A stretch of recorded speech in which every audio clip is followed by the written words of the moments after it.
ang Pilipinas. Unsa piliun, ha? Unsa piliun namo ang Pilipinas? Unsa pagpilian ng gamay kay mo mudag sweldos mga trabahante? Unsa pagpilis Pilipinas nga tibok adlaw ka magtrabaho, buntag udto hapon magtrabaho ka, swelduhan ra kag 450. Asa mi dapitan mo lugar ana? Piliin mo ang Pilipinas daw.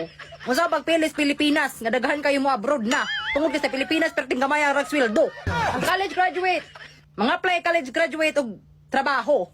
Unya, mangita ba mag with experience mga animala mo? Ano mangita mo mag with experience? Kabalo gani mo graduate gani college, bag upa kaya na nag-graduate gani college gani, mangita mo trabaho, mangita mo with experience. Mga hangal. Piliin mo ang